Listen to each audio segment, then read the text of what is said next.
আজকে অনেক দিন হয়ে গেছে সে অসুস্থ। ইয়া রাসূলুল্লাহ, ইয়া হাবিবাল্লাহ, এই জন্যই সে আপনার নিকট আসতে পারে না। আপনার সাহাবী আল্লাহ নবী সাল্লাল্লাহু আলাইহি ওয়াসাল্লাম এই নিউজ শোনার পরে কেমন নবী দেখেন, সাথে সাথে রওনা হয়ে গেছে। আল্লাহ নবী সাল্লাল্লাহু আলাইহি ওয়াসাল্লাম সাহাবীদেরকে নিয়ে রওনা হয়ে তলহার বাড়িতে হাজির। তলহার বাড়িতে ডাক দিয়া বলে, ওরে তলহার বাবা মা, তোমরা বাসায় আসুনি? তলহার বাড়িতে গিয়া দেখেন সে অসুস্থ হয়ে গেছে। কি রকম অসুস্থ জানেননি? সে এক ধরনের মুমূর্ষ অবস্থায়, সে আর বাঁচবে না। ছোট্ট সাহাবী, ওরে কেমন সাহাবী, কেমন প্রেম ছিল ভাই। এখান থেকে প্রেম শিখেন, প্রেম, নবীর প্রতি ভালোবাসা শিখেন, নবীর প্রতি প্রেম জাগান, প্রেম জাগান। ওরে তলহা যখন অসুস্থ হয়ে গেল, আল্লাহ নবী রাহমাতুল লিল আলামিন, তিনি গোটা দুনিয়ার জন্য রহমত, ইহুদিদের জন্য রহমত, কাফেরদের জন্য রহমত, মুসলমানদের জন্য রহমত, সমস্ত হিন্দু, সমস্ত বুদ্ধ সকলদের জন্য রহমত। এই নবী মুহাম্মদুর রাসূলুল্লাহ তলহাকে দেখার পরে বুঝতে পারছে তলহা আর বেশি দিন বাঁচবে না, তলহার বেশি দিন বাঁচবে না। তলহার আম্মা আব্বারে আল্লাহ নবী সাল্লাল্লাহু আলাইহি ওয়াসাল্লাম ফিস ফিস করে বলে গেছে, ওরে তলহার বাবা মা, তলহার যেই ভাব ভঙ্গিমা দেখলাম, তলহা হয়তো আর বেশি দিন বাঁচবে না। ওরে তলহার আম্মা আব্বা, তলহা যদি মারা যায় তাহলে আমার খবর দিও। কি খবর দিও? আমি মুহাম্মদ আয়েশা নিজে তলহার জানাজার নামাজ পড়াবো আর নিজে আমি তাকে দাফন করাবো। চিন্তা করেন, নবী মুহাম্মদ রাসূলুল্লাহ ওই ছোট্ট সাহাবীর জন্য পাগল হয়ে গেছে। নবী মুহাম্মদ রাসূলুল্লাহ পাগল হয়ে গেছে। আপনিও নবী মুহাম্মদ রাসূলুল্লাহর জন্য পাগল হন, নবীও আপনার জন্য পাগল হয়ে যাবে ইনশাআল্লাহ। ইনশাআল্লাহ বলেন, ইনশাআল্লাহ বলেন। তলহা এই নিউজ দিয়ে মুহাম্মদুর রাসূলুল্লাহ রওনা হয়ে গেছে। কেমন চালাক সাহাবী, ছোট্ট সাহাবী, কেমন ব্রেনি। সে দেখছে মুহাম্মদুর রাসূলুল্লাহ ফিস ফিস করে বলতেছে, তার আম্মা আব্বারে কি বলছে সেটা দেখছে। তখন সে একদম চুপ ছিল, যে সে কিছু শুনে না, বুঝে না। আল্লাহ নবীজি রওনা হয়ে যাওয়ার পরে কি কেমন সাহাবী দেখেন। সাহাবী তলহা ডাক দিয়ে বলে, আব্বা জান এদিকে আসেন, আমার মাসুক আপনাদেরকে ফিস ফিস করে কি বলে গেছে। সুবহানাল্লাহ। আইরে তলহার বাবা ডাক দিয়ে বলে, বাবা আমার, ওরে তলহা, মুহাম্মদুর রাসূলুল্লাহ বলছে যখন তুমি দুনিয়ার জমিন থেকে ইন্তেকাল হয়ে যাইবা, তখন মুহাম্মদুর রাসূলুল্লাহকে আমরা এই সংবাদটা যেন দেই। আর মুহাম্মদুর রাসূলুল্লাহ সাল্লাল্লাহু আলাইহি ওয়াসাল্লাম বলছেন, তিনি আয়েশা স্বয়ং তোমার জানাজার নামাজ পড়াবে। আমরা শূন্য করে সুবহানাল্লাহ বলছি না? আমরা আনন্দিত না? নবী আয়েশা নামাজ পড়াবে, নবী আয়েশা দাফন করব, একটাইতে বড় সুখবর আর কি হইতে পারে? কিন্তু না, তলহা খুশি হয় নাই, তলহা খুশি হয় নাই। কোন কারণে শুনতেন না? কি কারণে? তলহা ডাক দিয়ে বলে, না না, মুহাম্মদুর রাসূলুল্লাহ আমার মাসুক, আমার ইন্তিকালের পরে আমার ইন্তিকালের সংবাদটা নবীকে জানাবেন না, নবীকে আমার ইন্তিকালের সংবাদটা দিবেন না। তলহার বাবা মা ডাক দিয়ে বলে, তোর কি মাথা ঠিক আছে নি? ও ফুত, ও বাবা, তুই কি কস? নবী মুহাম্মদুর রাসূলুল্লাহ আয়েশা তোর জানাজার নামাজ পড়াইবো, এর চাইতে বড় সৌভাগ্য আর কি হইতে পারে? তলহা কি রকম সাহাবী দেখেন। তলহা তার বাবা মাকে ডাক দিয়ে বলে, আম্মা জান, আব্বা জান, জানেননি? আপনারা কি জানেননি? আপনারা কি জানেননি? আমার মাসুক যখন আসবে, আমার বাড়িতে আসতে গিয়া আমার মাসুক 3-4টা ইহুদিদের বাড়িঘর পাড়ি দিয়ে আসতে হয়। আমার বই হয়, আমার মাসুক যদি আমার জানাজা দিতে আইসা কোনো ইহুদের হাতে আঘাত, ইহুদের হাতে। সুবহানাল্লাহ, আপনারা বুঝছেন না? সুবহানাল্লাহ আওয়াজ। ওরে আমার আব্বা জান, মুহাম্মদুর রাসূলুল্লাহর জানাজা আমার লাগবে না, মুহাম্মদুর রাসূলুল্লাহর দাফন আমার লাগবে না, আমার লাগবে না, লাগবে না। আমার বন্ধু আমার মুহাম্মদুর রাসূলুল্লাহ যদি আমার জানাজায় আসতে চায়, আসতে গিয়ে যদি কোনো ইহুদিদের হাতে যদি একটু আঘাত পেয়ে যায়, তাহলে আমি দুনিয়াতেও শান্তি পাবো না, আখিরাতেও শান্তি পাবো না। সুবহানাল্লাহ। হায়রে কেমন সাহাবী! কিছু সময় 1-2 দিনের ভিতরে সাহাবী বিদায় হয়ে গেলেন। আল্লাহ নবী বিশ্বনবী রাহমাতুল লিল আলামিন, বিশ্বনবী রাহমাতুল লিল আলামিনের নিকট সংবাদ গেল, আপনার প্রিয় সাহাবী তালহা ইন্তেকাল হয়ে গেছে, তার দাফন কাফন হয়ে গেছে। আল্লাহ নবীজি শোনার পরে অন্তরটার ভিতরে একটু আঘাত লাগলো। আরে আমি তো বলছিলাম যে তারা আমাকে নিউজটা দেওয়ার লাগে, শোনানোর লাগে, একটা মানুষ আমার বললো না, শোনাইলো না। তখন আল্লাহ নবী সাল্লাল্লাহু আলাইহি ওয়াসাল্লামকে সাহাবী ব্যাখ্যা করে বুঝায়া দে বলে, ওগো আল্লাহর নবী, আপনার তালহা কিন্তু আপনার প্রতি যেমন ভালোবাসা ছিল, মরণের পরেও সেই ভালোবাসা নিয়ে মরছে। ও নবী, আপনি জানেননি কেন আপনাকে সে তার ইন্তিকালের সংবাদটা শোনাতে চাই নাই? ও মুহাম্মদুর রাসূলুল্লাহ। তালহা ডাক দিয়া বলে, আমার বাড়িতে আমার মাসুক নবী পয়গম্বর সাল্লাল্লাহু আলাইহি ওয়াসাল্লাম আসতে গেলে ইহুদিদের 3-4টা গোত্র পাড়ি দিয়ে আসতে হয়।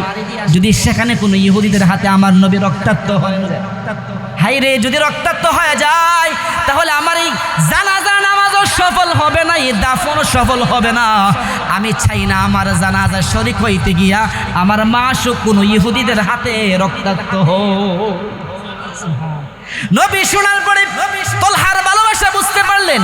হায়রে তালহা তো সাংঘাতিক ভালোবাসা আমার প্রতি। আল্লাহ নবী সাল্লাল্লাহু আলাইহি ওয়াসাল্লামের মনের ভিতরে আক্ষেপ, হায়রে তালহার জানাজার নামাজে শরীক হইতে পারি নাই।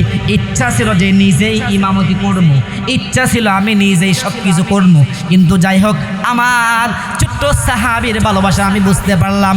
আল্লাহ নবী সাল্লাল্লাহু আলাইহি ওয়াসাল্লাম সাহাবীদেরকে নিয়ে আল্লাহ নবী সাল্লাল্লাহু আলাইহি ওয়াসাল্লামের ছোট্ট সাহাবী তালহার কবরের নিকট গেলেন।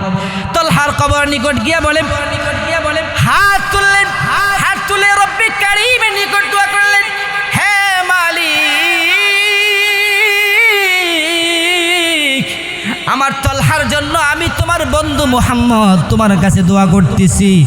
ও আল্লাহ, তোমার কাছে আমার আকুল আবেদন হলো, আমার তালহা যখন আপনাকে দেখবে, আমার তালহা আপনাকে দেখলেও আপনিও আমার তালহাকে দেখতে হাসছে। এর চাইতে বড় দোয়া আর কি হইতে পারে? নবী মুহাম্মদুর রাসূলুল্লাহ সাহাবীর জন্য দোয়া করছে, ওগো আল্লাহ, আমার ছোট্ট সাহাবী, যে সাহাবী আমাকে তার জীবনের চাইতেও বেশি ভালোবাসছে, যে সাহাবী তার বাবার চাইতেও বেশি ভালোবাসছে, যে সাহাবী তার নিজের মায়ের চাইতেও বেশি ভালোবাসছে, এই সাহাবীকে দেখে আপনিও হাসবেন, সাহাবীও আপনাকে দেখে হাসবো। আল্লাহ, আপনি আমার তালহাকে ক্ষমা করে দিন। সুবহানাল্লাহ। मैं दूर हो मजबूर हो ऐ सैयद आलम, मैं दूर हो मजबूर हो ऐ सैयद आलम, दीदार दिखा दे नहीं आवाज सुना दूं, दीदार देखा दे नहीं आवाज सुना दूं,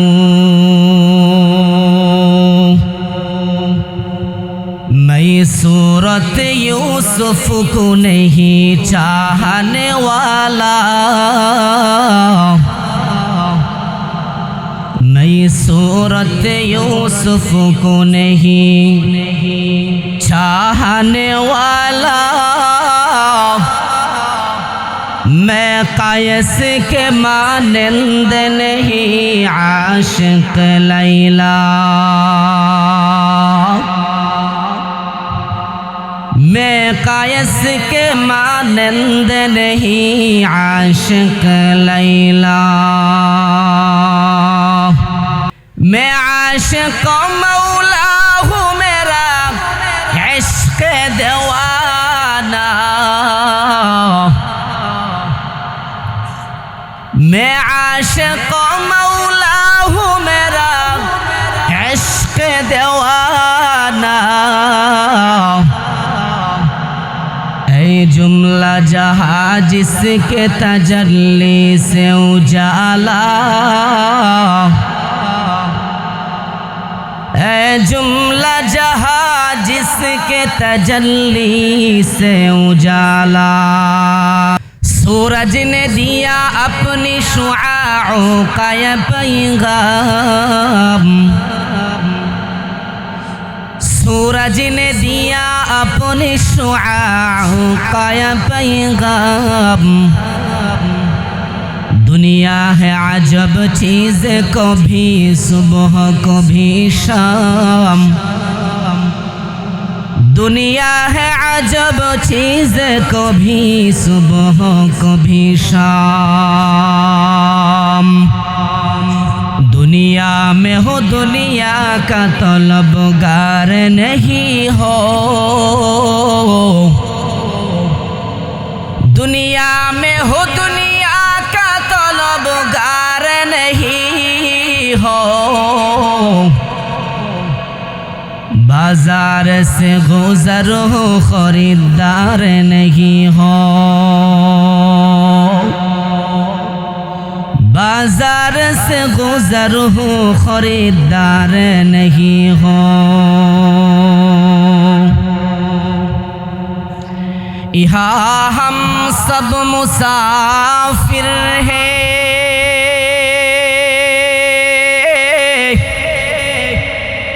वही आखिर ठिकाना।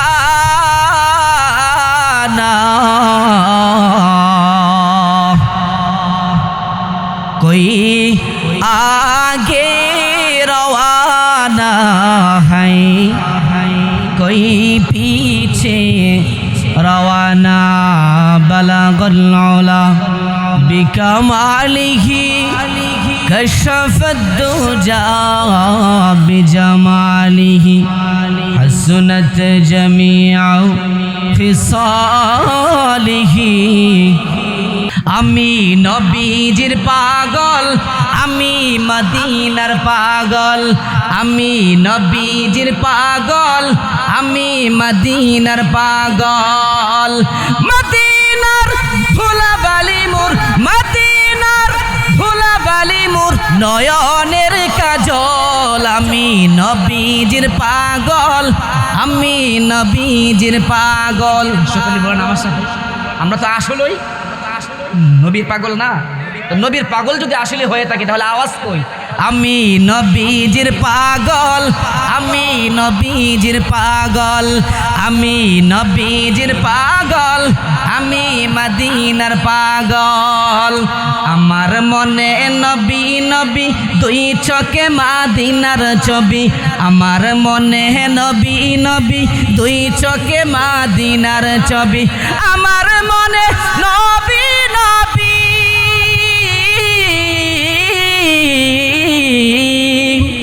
আমার মনে নবী নবী, দুই চোখে মদিনার ছবি। নবীর প্রেমে দিতে রাজি, নবীর প্রেমে দিতে রাজি। জীবনের সকল আমি নবীজির পাগল, আমি মদিনার পাগল, আমি নবীজির পাগল, আমি মদিনার পাগল। মদিনার ধুলাবালি মোর, মদিনার ধুলাবালি মোর নয়নের কাজল। আমি নবীজির পাগল, আমি মদিনার পাগল। মুখে মুখে শুধুমাত্র বললে হবে নাকি? নাকি মন থেকে ভালোবাসতে হবে? নাকি অন্তর থেকে ভালোবাসতে হবে? মার চাইতেও বেশি ভালোবাসতে হবে, বাবার চাইতেও বেশি ভালোবাসতে হবে, বিবির চাইতেও বেশি ভালোবাসতে হবে, সন্তানের চাইতেও বেশি ভালোবাসতে হবে। এমনকি গোটা দুনিয়ার সমস্ত মানুষদের চাইতেও নবী মুহাম্মদকে বেশি ভালোবাসতে হবে, ঠিক কিনা? ভাইরা আমার, দেখবেন বহুত মানুষ আছে ভণ্ড, মুজ দেখবেন এই পর্যন্ত আইছে, অথচ মুসে পানি লাগে যদি কেউ পানি খায় তাহলে সেই ব্যক্তি মাকরু হবে, গুনাহ হবে। তাহলে এমন অনেক লালসাওয়ালা আছে না, দেখবেন নবীর দাড়ি নাই, ফুমশিপ, আবার চুলও রাখছে বাবরি, মুছও দেখবেন লম্বা। হ্যাঁ কো আমি নবীর আশেক নাই বাংলাদেশও। তাহলে এ কি আসলেই কি নবীর আশেক নাকি ভাব ধরছে? আওয়াজ দিয়ে বলেন সে কি ভাব ধরছে? তাহলে বাবের পাগল চলবে না, খাঁটি আশেক হতে হবে সাহাবীদের মতো। আল্লাহ নবী এক একজন সাহাবী ওদের জীবন যৌবন জিন্দেগি সম্পদ সন্তান সব কিছু মুহাম্মদুর রাসূলুল্লাহর জন্য সব কুরবানি করছে। তাহলে ভাইরা আমার, মুখে মুখে জবানে শুধুমাত্র নবীর আশেক বললে নবীর আশেক হওয়া যায় না। নবীর আশেক হতে গেলে মুখে দাঁড়িয়ে রাখতে হবে, নবীর সুন্নত বাবরি রাখতে হবে, মিসওয়াক সাথে রাখতে হবে, এবং আল্লাহ নবী সাল্লাল্লাহু আলাইহি ওয়াসাল্লামের সুন্নতি যত লেবাস আছে এগুলো যদি আমার মধ্যে সাজাইতে পারি তাহলে আমি নবীর আশেক না হই। নবীর আশেক না, এটা হচ্ছে ফালতুগি, ভাব ফালতুগিরি, ঠিক কিনা? এই জন্য ভাইয়ারা আমার, দিন ইসলামী মাহফিল এটা শুধুমাত্র এখান থেকে আওয়াজ শোনার জন্য না, সুর শোনার জন্য না, এখান থেকে দিনের কিছু শিক্ষা নেবেন, দিনের কিছু জ্ঞান নিয়ে যাবেন, আমলের নিয়তে বসবেন। আমলের নিয়তে যদি বসতে পারেন তাহলে আপনার জীবন সংশোধন হওয়ার আশা রাখা যায়। আর যদি বলেন যে না হুজুরের সুরটা ভালোই, যাই না গিয়ে একটুখানি বই মোবাইল টিপার পরে হুজুরে গেলে গেছে আমুগা, তাহলে ই ওয়াজ শোনাতে কোনো হেদায়েতের আশা করা যায় না। এই জন্য ভাইয়েরা আমার, সকলে মনোযোগ দিয়ে শুনবেন তো ইনশাআল্লাহ। তাহলে সাহাবীদের মতো আমাদের জিন্দেগি হতে হবে। সাহাবী যেইভাবে মুহাম্মদুর রাসূলুল্লাহ সাল্লাল্লাহু আলাইহি ওয়াসাল্লামকে সাহাবী যেইভাবে ভালোবাসছেন সেইভাবে ভালোবাসতে হবে। আল্লাহ নবীর একজন সাহাবী যাকে আল্লাহ নবী সাল্লাল্লাহু আলাইহি ওয়াসাল্লাম নিজে সালাম দিয়েছিলেন, সুবহানাল্লাহ, নিজে সালাম দিয়েছিলেন। আচ্ছা আপনারাই বলেন তো, যেই নবী যেই সাহাবীরে সালাম দিয়েছে ওই সাহাবী কি সস্তা সাহাবী, নরমাল সাহাবী? হ্যাঁ, সে মূল্যবান বিদায়ী তো নবী মুহাম্মদুর রাসূলুল্লাহ তাকে সালাম দিয়েছেন। আল্লাহ নবী সাল্লাল্লাহু আলাইহি ওয়াসাল্লামের একজন সাহাবী ছিলেন, যে সাহাবীর নাম হচ্ছে হযরত সাদ। এই সাদ উহুদের যুদ্ধে তিনি শহীদ হয়ে গিয়েছিলেন, সুবহানাল্লাহ। আল্লাহর নবী বিশ্ব নবী রাহমাতুল লিল আলামিনের একজন সাহাবী যার নাম হচ্ছে যায়েদ ইবনে হারিস, যার নাম হচ্ছে যায়েদ ইবনে সাবিত। আল্লাহর নবী বিশ্ব নবী রাহমাতুল লিল আলামিন বলেন, যায়েদ ইবনে সাবিতের হাদিস থেকে বর্ণনা, আল্লাহর নবী বিশ্ব নবী রাহমাতুল লিল আলামিন যখন উহুদের যুদ্ধ সংগঠিত হয়ে গেল, ও ভাই গভীর মনোযোগ, আল্লাহর নবী বিশ্ব নবী রাহমাতুল লিল আলামিনের জন্য হাজার হাজার লক্ষ লক্ষ সাহাবী জীবন দিয়েছে কিনা, রক্ত দিয়েছে কিনা, মাল দিয়েছে কিনা, জান দিয়েছে কিনা। আল্লাহ নবীর কেমন সাহাবী, যেই সাহাবীকে স্বয়ং মুহাম্মদুর রাসূলুল্লাহ সালাম দিয়েছেন, সুবহানাল্লাহ। আইরে যায়েদ ইবনে সাবিত থেকে হাদিস বর্ণনা, উহুদের যুদ্ধ যখন সংগঠিত হয়ে গেল, হায়রে মুসলমান, ইসলামের জন্য, আল্লাহর দ্বীনের জন্য, মুহাম্মদুর রাসূলুল্লাহর সম্মানের জন্য, দ্বীন রক্ষার্থে সাহাবায়ে আজমাইনগণ উহুদের যুদ্ধের মধ্যে হাজার হাজার শত শত সাহাবী জীবন দিয়েছেন। যায়েদ ইবনে সাবিত রাদিয়াল্লাহু তাআলা আনহু বলেন, আল্লাহর নবী বিশ্ব নবী রাহমাতুল লিল আলামিন উহুদের যুদ্ধের ভিতরে আল্লাহর নবী বিশ্ব নবী রাহমাতুল লিল আলামিন তিনি খুবই ক্লান্ত হয়ে গেলেন। আল্লাহ নবী চুপ করে জমিনের মধ্যে বসে গেলেন। আল্লাহ নবীজি আমাকে ডাক দিয়ে বলি, ওরে যায়েদ, উহুদের মাঠের ভিতরে তুমি খুঁজে খুঁজে দেখো, আমার একজন সাহাবী আছে যার নাম হচ্ছে সাদ ইবনে রাবি। আমার সাহাবীকে যেখানে পাও, আমার সাহাবীকে তুমি আমার সামনে নিয়ে আসো, সুবহানাল্লাহ। হায়রে যায়েদ ইবনে সাবিত বলে, আমি মুহাম্মদ রাসূলুল্লাহ, সকলে বলে সাল্লাল্লাহু আলাইহি ওয়াসাল্লাম যখন আমাকে ওই সাহাবীর সন্ধানে যখন আমাকে হুকুম দিলেন, আমি দৌড় দিলাম, সুবহানাল্লাহ। আমি দৌড় দেওয়ার সাথে সাথে আল্লাহর নবী বিশ্ব নবী রাহমাতুল লিল আলামিন আমাকে পিছন থেকে ডাক দেয়া বলে, এ যায়েদ, যায়েদ রে দাঁড়াও, ও যায়েদ আমার পক্ষ থেকে দুইটা সংবাদ নিয়ে যাও। যায়েদ একটু সময়ের জন্য দাঁড়াও। আল্লাহ নবীজির সাহাবী যায়েদ ইবনে সাবিত তিনি বলেন, আমি আল্লাহ নবীজি যখন আমাকে পেছন থেকে ডাক দিল, আমি সাথে সাথে স্টপ।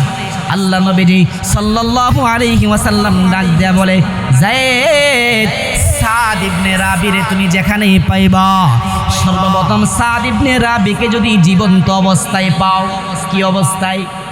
জীবন্ত অবস্থায় যদি পাও, জীবিত অবস্থায় যদি পাও রে যায়েদ, তাহলে আমার সাদকে আমি নবীর পক্ষ থেকে সালাম দিও। সুবহানাল্লাহ।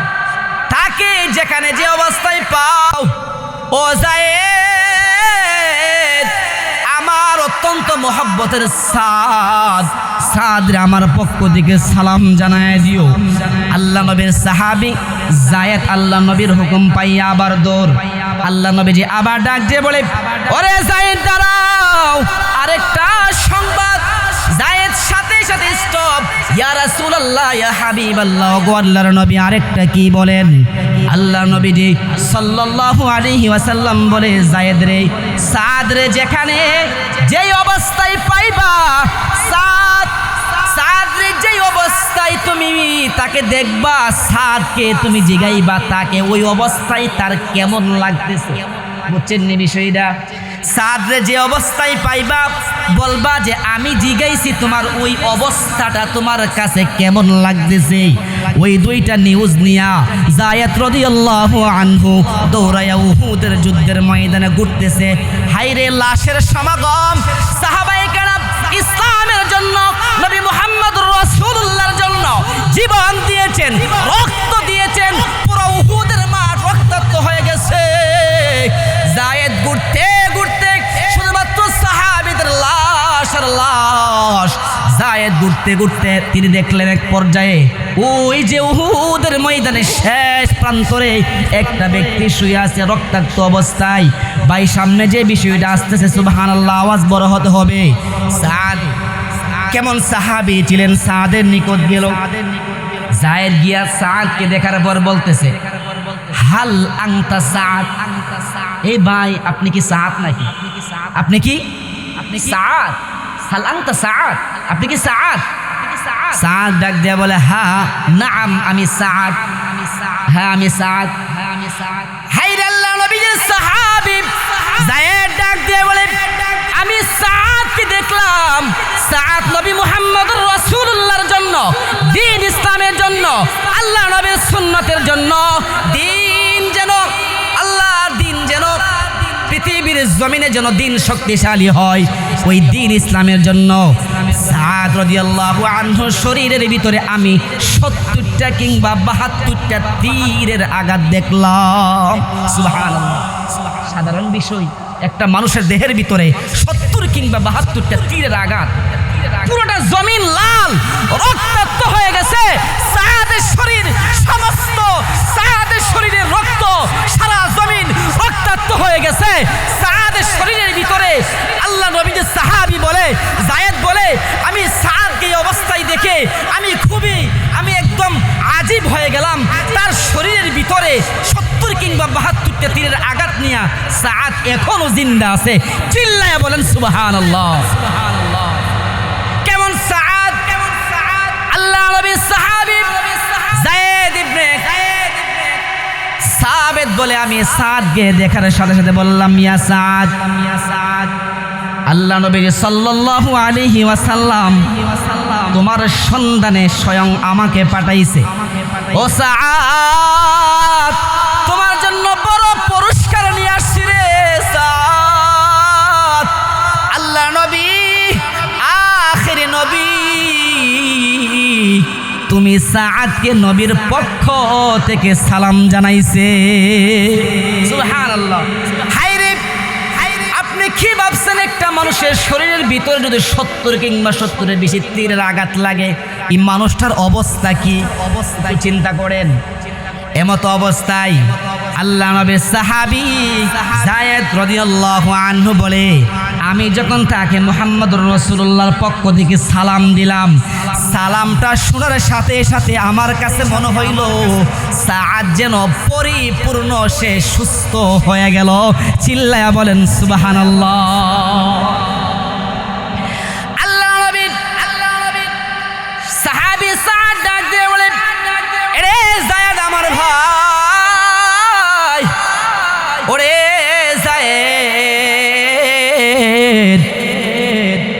তুমিও আমার পক্ষ থেকে নবী মুহাম্মদুর রাসূলুল্লাহকেও সালাম দিয়ে দিও। সুবহানাল্লাহ। কেমন সাহাবী চিন্তা করেন, 70 কিংবা 72টা তীরের আঘাতে মানুষটা এখনো সে জিন্দা আছে এবং নবী মুহাম্মদুর রাসূলুল্লাহর পক্ষ থেকে সালাম সে শোনার সাথে সাথে সে যেন আবার সজীব হয়ে গেল। শুধু তাই নয়, এখন যে জিনিসটা আসতেছে, সুবহানাল্লাহ, আওয়াজকে আসতে হইব না, জোরে হইব। সাদকে ডাক দেয়া বলে, যায়েদ সাদকে বলে, ও যায়েদ, আরেকটা বিষয় জানার জন্য আখবিরনি, তুমি আমাকে জানাও। নবী মুহাম্মদুর রাসূলুল্লাহ বলছে, তোমাকে যেই অবস্থায় পাই, তুমি যে অবস্থায় আছো ওই অবস্থাটা তোমার নিকট কেমন লাগতেছে এটা আমাকে বলো। আরে সাদের উত্তরটা শুনেন, সাদের উত্তরটা শুনেন, আর চিল্লায়া সুবহানাল্লাহ বলবেন। সাদ ডাক দিয়ে বলে, ভাই আমার, ও যায়েদ ভাই আমার, তুমি মুহাম্মদুর রাসূলুল্লাহ আমার মাসুককে জানায়া দিও, আমি দুনিয়ার জমিন থেকে উহুদের ময়দানে আমি লুঠে পড়ে আছি। সত্য কথা, বাহ্যিকভাবে আমাকে দেখতেছো, আমি জর্জরিত, আমার শরীরের রক্ত সব জমিনে ঢেলে গেছে। ও যায়েদ, নবী মুহাম্মদুর রাসূলুল্লাহকে জানায় দিও, আমি উহুদের ময়দানে মাটিতে শুয়া শুয়া আমি জান্নাতের সুগন্ধি আমার নাকে লাগতেছে। দেখছেন সাহাবী কিরকম সাহাবী, দুনিয়ার জমিনে থাকতেই জান্নাতের সুগন্ধ পাইছে। এটা কি এমনি হয়ে গেছে নাকি নবীর মহব্বতে? আওয়াজ দিয়ে বলেন, কিসের বদৌলতে? নবী মুহাম্মদুর রাসূলুল্লাহর প্রেমের বদৌলতে, মহব্বতের বদৌলতে পৃথিবীর জমিনে আই রে উহুদের ময়দানে শুয়াও সাহাবী জান্নাতের গন্ধ পাই। সুবহানাল্লাহ, চিন্তা করেন, এই ছিল সাহাবে আজমাইনের নিজের জীবনের চাইতেও ভালোবাসা। এইবার আসুন আল্লাহ নবীর হাদিস, বুখারীর হাদিস, লা ইউমিনু আহাদুকুম হাত্তা আকুনা আহাব্বা ইলাইহি মিন ওয়ালিদিহি ওয়া ওয়ালাদিহি ওয়ান নাসি আজমাইন। তোমরা যদি পূর্ণ মুমিন হতে চাও, কি মুমিন হতে চাও? পূর্ণ, সম্পূর্ণ, পরিপূর্ণ, 100% যদি মুমিন হতে চাও, তাহলে হাত্তা আকুনা হাব্বা ইলাইহি মিন ওয়ালিদিহি ওয়া ওয়ালাদিহি ওয়ান নাসি আজমাইন, যতক্ষণ পর্যন্ত আমি মুহাম্মদকে তোমার মায়ের চাইতে, তোমার বাবার চাইতে, তোমার বিবির চাইতে, তোমার সন্তানের চাইতে, তোমার আত্মীয় স্বজনের চাইতে, গোটা দুনিয়ার মানুষদের চাইতে যতক্ষণ পর্যন্ত আমি নবীকে সবচাইতে বেশি ভালো না বাসবা, ততক্ষণ পর্যন্ত পূর্ণ মুমিন হতে পারবা না। তাহলে আজকাল আমরা বলি নবীর আশেক আশেক বলি, কিন্তু অনেক নাস্তিক আছে মুহাম্মদুর রাসূলুল্লাহকে নিয়ে গালি দেয়, নাই বাংলার জমিনে সাহাবাদেরকে নিয়ে বিভিন্ন অশ্লীল ভাষায়, অকাট্য ভাষায় গালি দেয়। কিন্তু আমরা মুসলমান হইয়া এই সংবাদ শুনেও, এই নিউজ দেখেও চুপচাপ বসে থাকি, তাহলে আমরা এখনো পরিপূর্ণ ইমানদার হতে পারি নাই। যদি ইমানদার হতাম, তাহলে নবীর জন্য, মুহাম্মদুর রাসূলুল্লাহর ইজ্জতের জন্য, দ্বীন ইসলামের জন্য, আল্লাহর জন্য আমরা জান দিতাম, ঠিক কিনা? তাহলে আমরা আসলে জিলাফি মার্কা আসে, ঠিক না? বাবা, শুক্রবারে তো জিলাফি দিলে ওই দিন দেখবেন সবাই সুন্নত পড়ে, ঠিক না? যেদিন জিলাফি নাই এদিন মসজিদের সুন্নত, বাবা সুন্নতটা পড়ে যায়েন সকলে, ছায়া দেখি আই 7-8 জন ছাড়া কেউ নাই।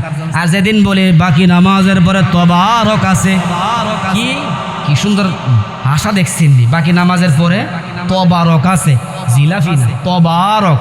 কি আপডেট দেখছেন, বাকি নামাজের পরে তবারক আছে, সকলে বসবেন। ওই দিন দেখা যায় আরে সব দেখার জায়গা সুন্নতের জায়গাতে 8 টাকা পড়তেছে, এরপরে জিলাফি লয়ে যাবে, ঠিক কিনা? ভাইয়ারা, আমার যে বিষয়টা বলতেছিলাম, মুহাম্মদুর রাসূলুল্লাহর জন্য সাদ তার পুরো জিন্দেগি দিছে, তার শরীর দান করছে, তার পুরো রক্ত দান করছে, তার সমস্ত জীবন যৌবন সবকিছু দান করছে। বিনিময়ে কি পাইছে? দুনিয়ায় তাইক্কাই জান্নাতের সুগ্রাণ পাইছে, ঠিক কিনা ভাইয়ারা আমার? এই হাদিসের মধ্যে দুইটা অংশ, একটা হচ্ছে নিজের জীবনের চাইতেও মুহাম্মদুর রাসূলুল্লাহকে ভালোবাসা, 2 নাম্বার অংশের ভিতরে আমরা ঢুকি। 2 নাম্বার অংশ হচ্ছে বাবা মায়ের চাইতেও বেশি ভালোবাসা। একটা হাদিস শুনেন, আল্লাহ নবী সাল্লাল্লাহু আলাইহি ওয়াসাল্লামের একজন সাহাবী যার নাম হচ্ছে আবু তলহা। কি? তলহা। আবু তলহা ছোট্ট পিচ্চি সাহাবী। হুসাইন ইবনে ওয়াহুদ যে সাহাবীর থেকে হাদিসটা বর্ণনায় আসছে, ওই সাহাবীর নাম হচ্ছে হুসাইন ইবনে ওয়াহুদ। হুসাইন ইবনে ওয়াহুদ বলেন, আল্লাহ নবীর ছোট্ট একটা সাহাবী ছিল যার নাম তলহা। তার কেমন প্রেম ছিল, কেমন মোহাব্বত ছিল দেখেন। আল্লাহ নবী সাল্লাল্লাহু আলাইহি ওয়াসাল্লাম যখন মক্কা ছেড়ে মদিনায় হিজরত করবেন, মক্কা ছেড়ে কি যান নাই মদিনায়? হিজরত করে নাই? হিজরত করছেন। মদিনার মানুষ বড় ঠান্ডাওয়ালা মানুষ, মদিনার মানুষ বড় ঠান্ডা মিজাজিওয়ালা মানুষ, মদিনার মাটি বড় ঠান্ডা মাটি, মদিনার হাওয়া বাতাস বড় ঠান্ডা বাতাস। মদিনা হাইরে মনোরম মদিনা, মদিনার প্রেম, মদিনার ভালোবাসা যার অন্তরে না থাকবে সে পরিপূর্ণ খাঁটি আশিক হইতে পারবে না, ঠিক কিনা? আল্লাহ নবীজি তিনি যখন মক্কা ছেড়ে মদিনায় যাবেন, হিজরত করবেন, হাইরে মদিনার সমস্ত নারী পুরুষ ছোট বড় সকলে মুহাম্মদুর রাসূলুল্লাহ সকলে বলে সাল্লাল্লাহু আলাইহি ওয়াসাল্লামকে স্বাগত দেওয়ার জন্য প্রত্যেক দিন সকাল থেকে নিয়ে সূর্যাস্ত পর্যন্ত অপেক্ষা করে আহলান সাহলান দেওয়ার জন্য। এইভাবে 1 দিন গেল, 2 দিন গেল, 3 দিন গেল, প্রত্যেক দিন আসে সমস্ত মানুষ মদিনার মেইন যে গেট সেখানে আইসা সকলে অপেক্ষা করে নবী মুহাম্মদুর রাসূলুল্লাহ আসবে, নবী মুহাম্মদুর রাসূলুল্লাহ হাতে চুমু খাবে, নবী মুহাম্মদুর রাসূলুল্লাহকে সালাম দিবে। এইভাবে 1 দিন 2 দিন 3 দিন চলে যাচ্ছে, নবী মুহাম্মদুর রাসূলুল্লাহ আসে না। একদিন হঠাৎ নবী মুহাম্মদুর রাসূলুল্লাহ ঠিকই মদিনায় উপস্থিত হয়ে গেছে। সুবহানাল্লাহ। সমস্ত নারী পুরুষরা সকলে খুশি হইয়া আনন্দিত হইয়া সকলে বলতেছে, তালাআল বাদরু আলাইনা মিন সানিয়াতিল ওয়াদা ওয়াজাবা শুকরু আলাইনা মাদা আলিল্লাহি দা মাদা আলিল্লাহি দা। সকলে বলুন সুবহানাল্লাহ। নবী যখন মদিনায় আসছেন, আল্লাহ নবীর ছোট্ট সাহাবী তলহার বাবার হাতের আঙ্গুলের মধ্যে এইভাবে ধরা অবস্থায় ছিল। হায়রে তলহা কেমন সাহাবী! আল্লাহ নবীর হাদিসগুলো পড়লে চক্ষু দিয়ে পানি টপ টপ করে পড়ে। আল্লাহ নবীর ছোট্ট সাহাবী তলহা বিশ্ব নবী সাল্লাল্লাহু আলাইহি ওয়াসাল্লামকে দেখে আল্লাহ নবীর হাত তার বাবার হাতটা ছেড়ে দিয়া দৌড়াইয়া নবী মুহাম্মদুর রাসূলুল্লাহ খেয়ে গিয়া জড়াইয়া ধরছে। কেমন সাহাবী! ছোট্ট পিচ্চি সাহাবী, ছোট মানুষ পিচ্চি সাহাবী। আল্লাহ নবীকে জড়ান ডাক দিয়ে বলেন, আহলান সাহলান লাব্বাইকা ওয়া সাআদাইকা ইয়া রাসূলুল্লাহ। ও আল্লাহর নবী স্বাগতম স্বাগতম, আপনি মক্কা ছেড়ে আমাদের মদিনায় আসছেন। ও নবী আমরা সকলে খুবই আনন্দিত, আমরা সকলে খুবই খুশি আনন্দিত। আল্লাহ নবীর ছোট্ট সাহাবী তলহা ডাক দিয়ে বলে, ইয়া রাসূলুল্লাহ ইয়া হাবিবাল্লাহ, ও আল্লাহর নবী বিশ্বাস করেন আল্লাহর কসম যিনি আসমান বানাইছেন, জমিন বানাইছেন, মানুষ বানাইছেন, 7 জমিন 7 আসমান গোটা দুনিয়ার মাখলুকাত যিনি বানাইছেন ওই আল্লাহর কসমকে বলি, আমি আপনাকে আমার জীবনের আমার আত্মীয় স্বজন সকলে চাইতেও আপনি নবীকে সবচাইতে বেশি ভালোবাসি। ছোট্ট সাহাবী একটা বাচ্চা ছেলে সে নবীর গিয়া জড়াইয়া ধরে বলতেছে, ও নবী আমি আপনাকে সব চাইতে আমার আপনজন সবার চাইতে আপনি মুহাম্মদুর রাসূলুল্লাহকে সব চাইতে বেশি ভালোবাসি। আল্লাহ নবী যে তার এই বাক্য শুনে নবী মুহাম্মদুর রাসূলুল্লাহ মুস্কি হাসি দিয়া বললেন, হ্যাঁ তলহা তোমারটা শুনিয়া যা বললা শুনে আমার কাছে অনেক ভালো লাগছে। তলহা ডাক দিয়া বলে, ওগো আল্লাহর নবী আমি যে আপনাকে সবচাইতে বেশি ভালোবাসি, যদি আপনি প্রমাণ চান আমি প্রমাণ দিতে রাজি। সুবহানাল্লাহ, আওয়াজ হয় নাই সুবহানাল্লাহ। আমি এখন দেখছেন আশেক মাশুক। ওই যে এখনকার যুগের ছেলে মেয়ে প্রেম ভালোবাসায় যখন ছেলে মেয়েকে বলে তুমি বিশ্বাস করো না তোমাকে যে ভালোবাসি, এই তুমি প্রমাণ চাও, সাত থেকে লাভ দিতে বললে সেখান থেকেও লাভ, বিষ খাইতে বললে বিষ খাবো নাই। কিন্তু এই ফালতু মার্কানা নবী মুহাম্মদুর রাসূলুল্লাহর খাঁটি আশেক, সে এত ছোট সাহাবী হওয়া সত্ত্বেও তার ভিতরে কেমন প্রেম দেখেন, কেমন প্রেম, কেমন ভালোবাসা দেখেন। সে মুহাম্মদুর রাসূলুল্লাহকে ডাক দিয়ে বলে, ওগো আল্লাহর নবী, আপনি যদি আমার ভালোবাসার প্রমাণ চান তাহলে আমি আমার ভালোবাসার প্রমাণ দিতেও রাজি। মুহাম্মদুর রাসূলুল্লাহ মুস্কি হাসি দিয়ে বলে, তাই নাকি রে তোলহা? ছোট্ট বাচ্চা ফুলা কি কয়? আল্লাহ নবী যে একটু হাস্যকর হিসাবে, একটু এমনিতে ঢংডাং হিসাবে আল্লাহ নবী সাল্লাল্লাহু আলাইহি ওয়াসাল্লাম ডাক দিয়ে বলে, রে তোলহা, তুমি কি এই মুহূর্তে তোমার আব্বা জানকে হত্যা করে তার কি মাথাটা নিয়ে আসতে পারবে? তোমার বাবার হত্যা করে তোমার বাবার মাথাটা নিয়ে আসতে পারবে? সুবহানাল্লাহ।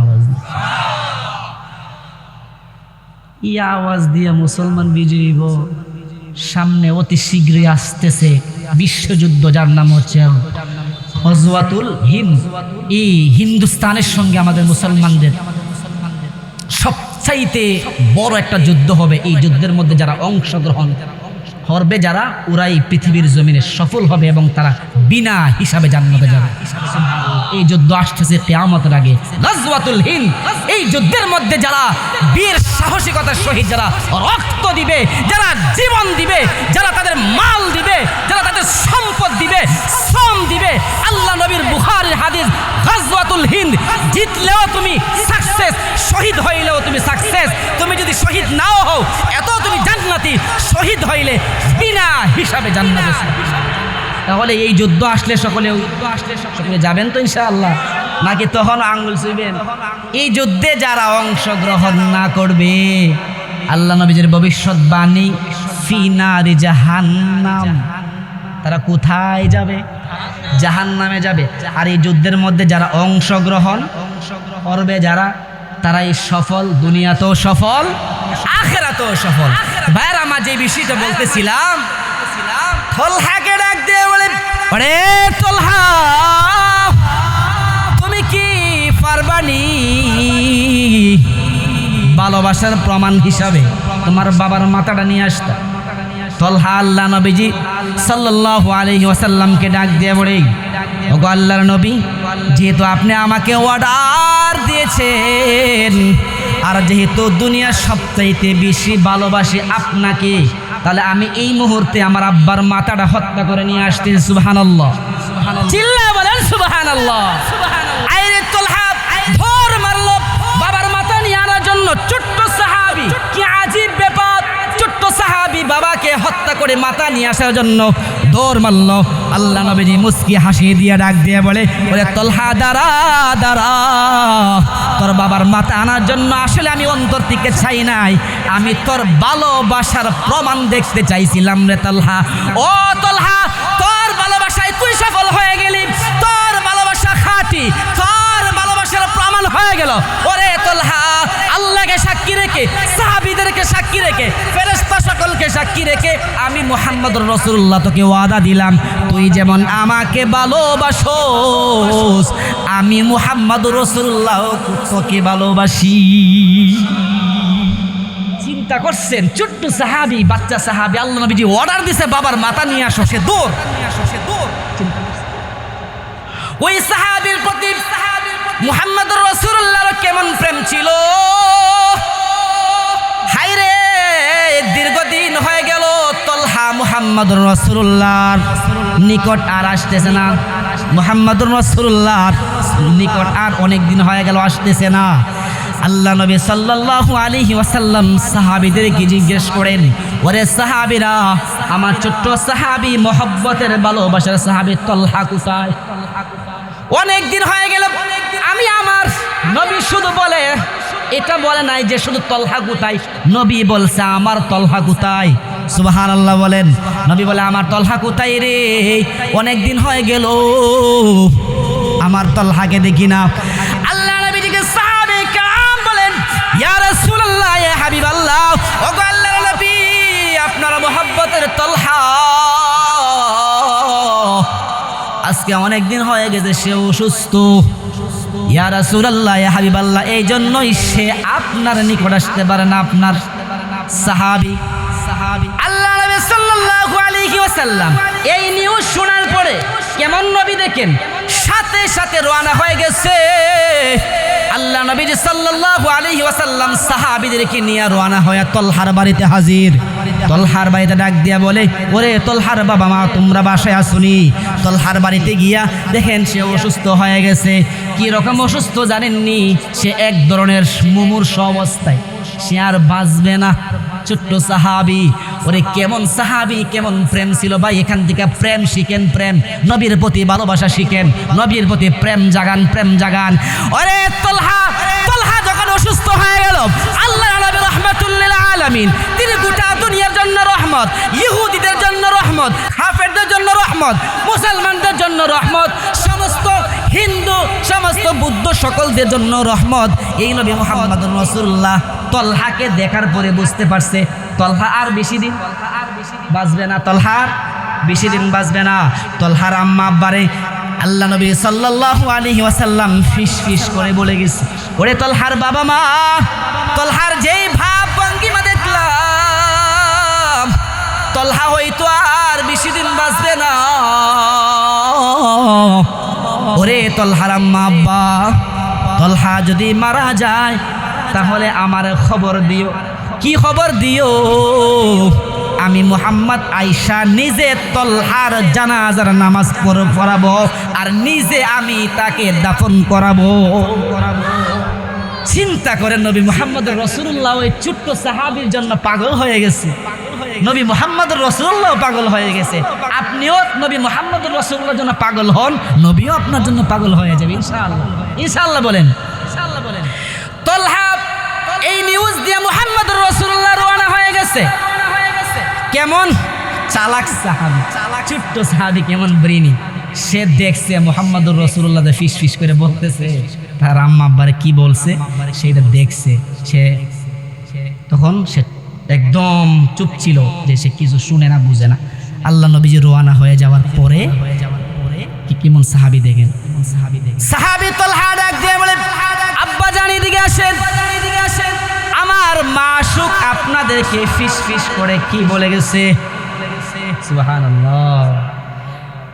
আইরে তলহার বাবা ডাক দিয়ে বলে, বাবা আমার, ওরে তলহা, মুহাম্মদুর রাসূলুল্লাহ বলছে যখন তুমি দুনিয়ার জমিন থেকে ইন্তেকাল হয়ে যাইবা, তখন মুহাম্মদুর রাসূলুল্লাহকে আমরা এই সংবাদটা যেন দেই। আর মুহাম্মদুর রাসূলুল্লাহ সাল্লাল্লাহু আলাইহি ওয়াসাল্লাম বলছেন, তিনি আয়েশা স্বয়ং তোমার জানাজার নামাজ পড়াবে। আমরা শূন্য সকলে সুবহানাল্লাহ বলছি না? আমরা আনন্দিত না? নবী আয়েশা নামাজ পড়াবে, নবী আয়েশা দাফন করব, একটাইতে বড় সুখবর আর কি হইতে পারে? কিন্তু না, তলহা খুশি হয় নাই, তলহা খুশি হয় নাই। কোন কারণে শুনতেন না? কি কারণে? তলহা ডাক দিয়ে বলে, না না, মুহাম্মদুর রাসূলুল্লাহ আমার মাসুক, আমার ইন্তিকালের পরে আমার ইন্তিকালের সংবাদটা নবীকে জানাবেন না, নবীকে আমার ইন্তিকালের সংবাদটা দিবেন না। তলহার বাবা মা ডাক দিয়ে বলে, তোর কি মাথা ঠিক আছে নি? ও ফুত, ও বাবা, তুই কি কস? নবী মুহাম্মদুর রাসূলুল্লাহ আয়েশা তোর জানাজার নামাজ পড়াইবো, এর চাইতে বড় সৌভাগ্য আর কি হইতে পারে? তলহা কি রকম সাহাবী দেখেন। তলহা তার বাবা মাকে ডাক দিয়ে বলে, আম্মা জান, আব্বা জান, জানেননি? আপনারা কি জানেননি?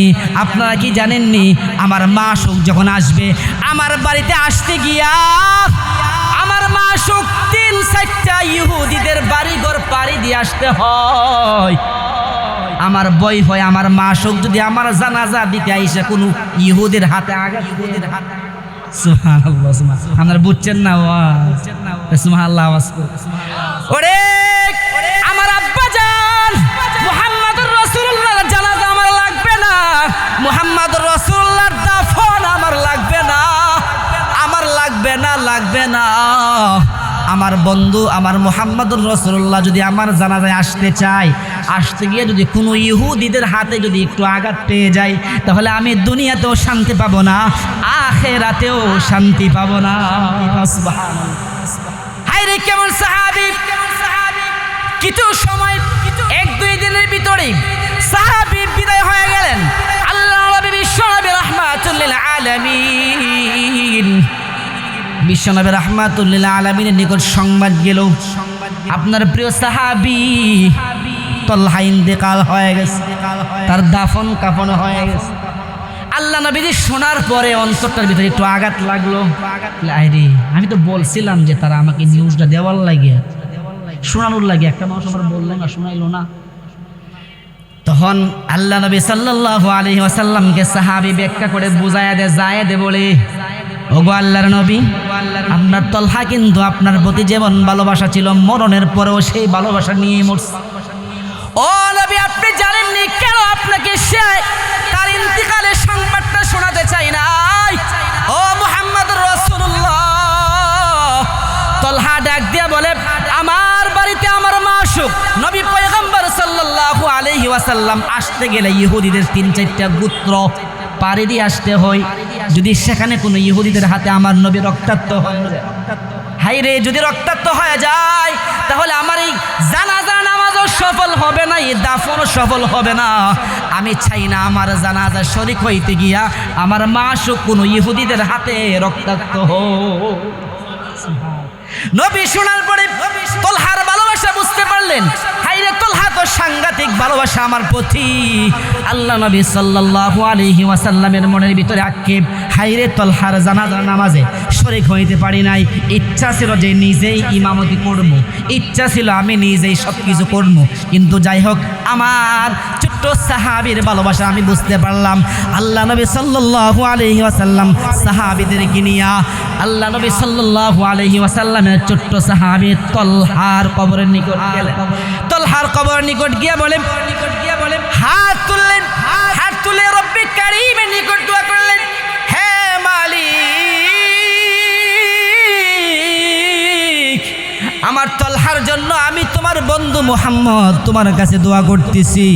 ও আল্লাহ, তোমার কাছে আমার আকুল আবেদন হলো, আমার তালহা যখন আপনাকে দেখবে, আমার তালহা আপনাকে দেখলেও আপনিও আমার তালহাকে দেখতে হাসছে।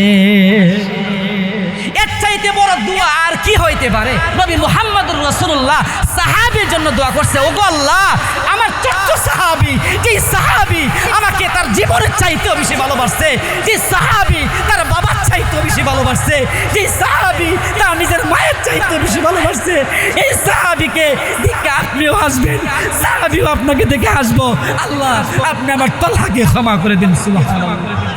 কেমন সাহাবী, কেমন সাহাবী, কেমন প্রেম দেখেন। এইভাবে শত শত ঘটনা আছে, শত শত হাদিস আছে।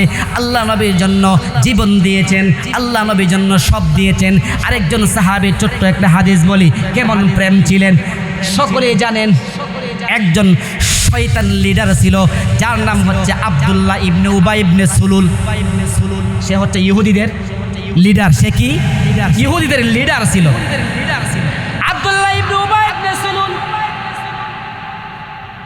ওনার সন্তানের নামও ছিল আব্দুল্লাহ, সন্তানের নামও আব্দুল্লাহ, বাবার নামও আব্দুল্লাহ।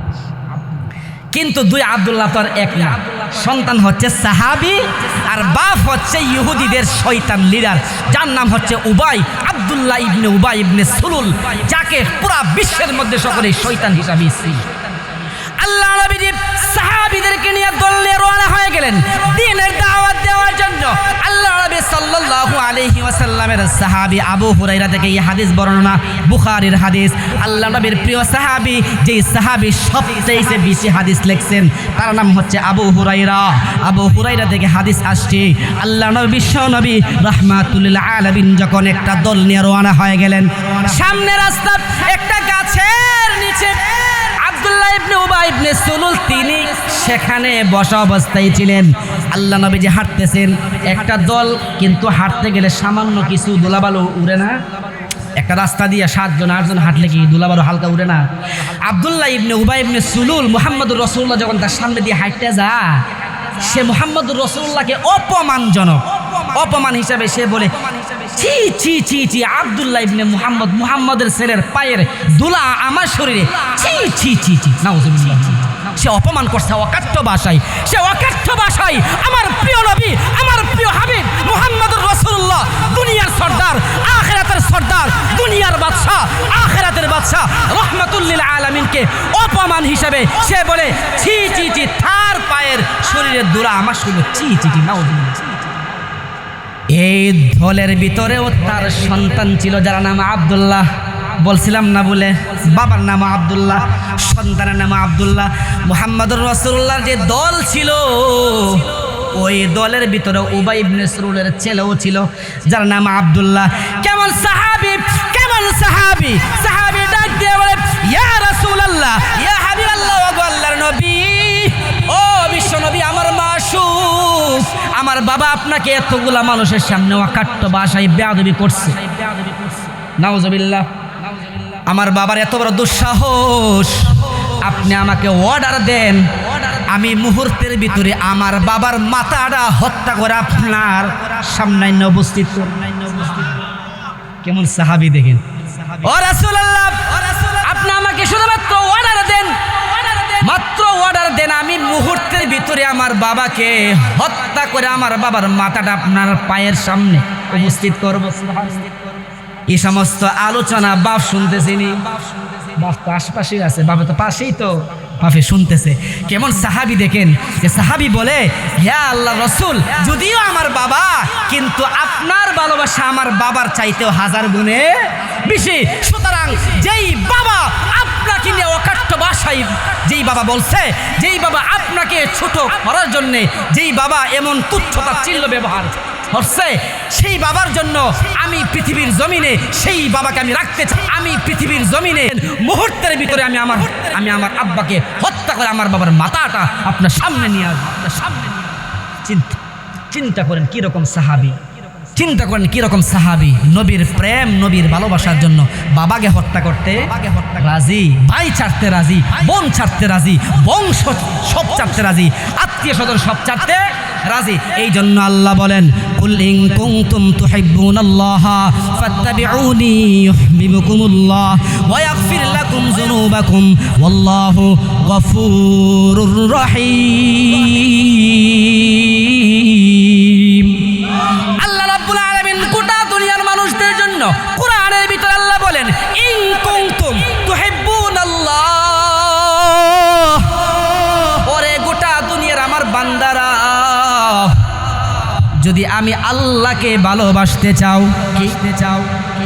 আল্লাহকে, আমি আল্লাহকে যদি ভালোবাসতে চাও, ফাত্তাবিউনি ইউহিব্বুকুমুল্লাহ, ও নবী আপনি জানায়া দেন, ওরা যদি আমি আল্লাহকে ভালোবাসতে চাই, ওরা যেন সকলেই আপনাকে আগে ভালোবাসে। সুবহানাল্লাহ। কেমন বন্ধুরে কেমন সাপোর্ট, বন্ধুকে কতটা ভালোবাসা দেখেন। আল্লাহ বলছে যে আমাকে পাইতে হলে আগে আমার বন্ধুকে খুশি করে। সুবহানাল্লাহ। আমাকে ভালোবাসতে হলে আগে আমার বন্ধুকে ভালোবাসে। সুবহানাল্লাহ। ওয়া ইয়াগফির লাকুম যুনুবাকুম, আল্লাহ আয়াতের শেষে বলেন, যদি আমি আল্লাহর আয়াত অনুযায়ী আমার মুহাম্মদুর রাসূলুল্লাহ বন্ধুকে ভালোবাসতে পারো, তাহলে ওয়া ইয়াগফির লাকুম যুনুবাকুম, আমি আল্লাহ ওয়াদা দিলাম, তোমাদের অতীতের সমস্ত জিন্দেগীর গুনাহ খাতা আমি ক্ষমা করে দেব। তাহলে মুহাম্মদুর রাসূলুল্লাহকে উপরে কি শুধু ভালোবাসলেইব নাকি মন থেকে, অন্তরের অন্তঃস্থল থেকে, মহব্বতে অন্তর থেকে নবী মুহাম্মদুর রাসূলুল্লাহকে ভালোবাসতে হবে, ঠিক কিনা? এই জন্য ভাইয়েরা আমার, অনেকেই তো দেখি সকলে তো আমরা উম্মত ভালো, মানুষ ভালো, আমরা শ্রেষ্ঠ নবীর শ্রেষ্ঠ জাতি, শ্রেষ্ঠ উম্মত, কিন্তু আমাদের অনেকের মুখে দাড়ি, এটা বললেই তো আপনাদের মন রার হওয়া যায়, এটা কইলেই তো গাড়ি হুজুরে যে এই ফাংশনটা আমাদের খিলিকে ঢুকলো।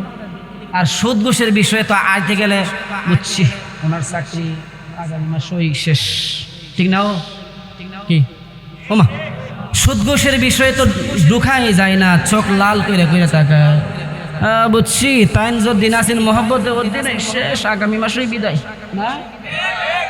আরে এমন তো হবেই। আমাদের মসজিদের দায়িত্বশীলরা, মসজিদের সেক্রেটারি, মসজিদের সভাপতি, মসজিদের সমস্ত দায়িত্বশীলরা অধিকাংশ সমাজে, অধিকাংশ এলাকায়, অধিকাংশ গ্রামে অঞ্চলে অধিকাংশ মানুষ 80% সুদখোর ঘুষখোর, ঠিক কিনা? তাহলে হুজুরের চাকরি ঠিক থাকবো কেমনে? আমরা এমন লোকজনকে মসজিদের দায়িত্বশীল রে, এমন লোকদেরকে বসাইছেন দায়িত্বশীল, এরা নিজেই তো দোষী। ওহান আওয়াজ না, ওহান আওয়াজ হইব কেমনে? রুগী ওইটা, এই রুগী সমাজে অঞ্চলে এই রোগ চলতি আছে, এ তো আওয়াজ নাই, সুবহানাল্লাহ আওয়াজও নাই, ঠিকের আওয়াজও নাই। এই ঠিক কিনা বলেন, ঠিক কিনা বলেন? তাহলে মসজিদ যদি সুন্দর হতে হয়, মুসল্লি যদি ভালো হতে হয়, ইমাম যদি সুখ শান্তিতে থাকতে হয়, তাহলে আমাদের মসজিদের দায়িত্বশীলগুলা 5 ওয়াক্ত নামাজি হতে হবে, সুদ মুক্ত হতে হবে, ঘুষ মুক্ত হতে হবে, ঠিক কিনা? তাহলে আমাদের আগামী জিন্দগি, আমাদের সমস্ত কিছু ইনশাল্লাহ হারাম মুক্ত সমাজ হতে হবে, সুদ মুক্ত সমাজ হতে হবে, ঘুষ মুক্ত সমাজ হতে হবে, মদ মুক্ত সমাজ হতে হবে, জিনা মুক্ত সমাজ হতে হবে। আজকে রাস্তাঘাটে, দোকানপাটে, আবাসিক হোটেলে, বিভিন্ন বাড়িতে, বিভিন্ন দোকানপাটে অ্যাভেলেবেল জিনা হচ্ছে কি হচ্ছে না? তাহলে আমাদের সমাজে, আমাদের দেশে ভূমিকম্প আসবে না কেন? ভূমিকম্প আসবে না কিভাবে আমাকে বুঝান? আল্লাহ নবীর ভবিষ্যৎবাণী, আরে আমার সময় তো শেষ। আল্লাহ নবীর ভবিষ্যৎবাণী যে ওই সময় ওই অঞ্চলগুলোতে বেশিরভাগ ভূমিকম্প হবে, যেই সমস্ত অঞ্চলের ভিতরে জিনা, ব্যভিচার, সুদ, ঘুষ বেশি হবে, ওই সমস্ত অঞ্চলের ভিতরে আমি আল্লাহ ভূমিকম্প বেশি দিব। ভূমিকম্পটা হচ্ছে এমন একটা জিনিস যেটা কিন্তু সর্বদাই হয়। আপনারা জানেন কিনা আমি জানি না, বৈজ্ঞানিকরা বলছে ভূমিকম্প অল টাইম, সর্বদাই হয়, কিন্তু বোঝা যায় না। ভূমিকম্পর বিস্তারিত একটা আলোচনা আছে, এটা আমি অন্য কোনো একটা মাহফিলে বা আমার জুমার মাহফিলে বিস্তারিত বলবো ইনশাল্লাহ। আপনারা সকলে যাদের মুখে দাড়ি নাই সকলে রাখবেন তো, আওয়াজ দিয়ে বলেন ইনশাল্লাহ। হয় নাই? রাখবেন নি দাড়ি ইনশাল্লাহ বলেন। যারা নামাজ পড়েন না সকলে বলেন আজকে থেকে আমি নামাজ পড়বো, সকলে বলেন আজকে থেকে নামাজ পড়বো, নামাজ ছাড়বো না। আমার নবীর মুহাম্মদ রাসূলুল্লাহর দাড়ি মুবারক যেইভাবে সুন্দর ছিল আমিও সেইভাবে দাড়ি রাখবো। আমার মসজিদের ভিতরে আলহামদুলিল্লাহ মোটামুটি মুসল্লি এখন অনেক বাড়ছে। আমার মসজিদে ফজরের সময় প্রায় 2 কাতার মুসল্লি, 2 কাতার মুসল্লি নিয়ে আমি নামাজ পড়ি আমার মসজিদের ভিতরে আলহামদুলিল্লাহ। ফজরের পরে মক্স চলতেছে, এখন মক্স আলহামদুলিল্লাহ মুসল্লিরা মোটামুটি এখন শিখার জন্য একটা আগ্রহ জাগছে, মোটামুটি অনেক মুসল্লি বসে আলহামদুলিল্লাহ। তো কি খালি এক সমাজে পড়লইব, কেন ফরন লাগতো না? আবার এটা করেন না, আবার সব যায় আবার আমার মসজিদে, এরও মসজিদ সকলে যারা এই অঞ্চলে আছেন সকলে পড়বেন এখানে। আর আমার অঞ্চলের যে লোক আছে সবাই পড়বা ইনশাআল্লাহ আমার মসজিদে। আল্লাহ রাব্বুল আলামিন আমাদের সকলকে মুহাম্মদুর রাসূলুল্লাহ সাল্লাল্লাহু আলাইহি ওয়াসাল্লামের সুন্নতকে জিন্দা রেখে মুহাম্মদুর রাসূলুল্লাহ খাঁটি আশিক হইয়া, মুহাম্মদুর রাসূলুল্লাহর খাঁটি উম্মত হইয়া পৃথিবীর জমিন থেকে আমরা বিদায় হওয়ার তৌফিক দান করুক। সকলে বলে আমিন। আজকে যে আলোচনা শুনছেন সকলে আমলের নিয়তে এই আলোচনাগুলা ভিতরে ঢুকান আর নিজের জীবন সংশোধনের জন্য সকলেই নিয়ত করেন।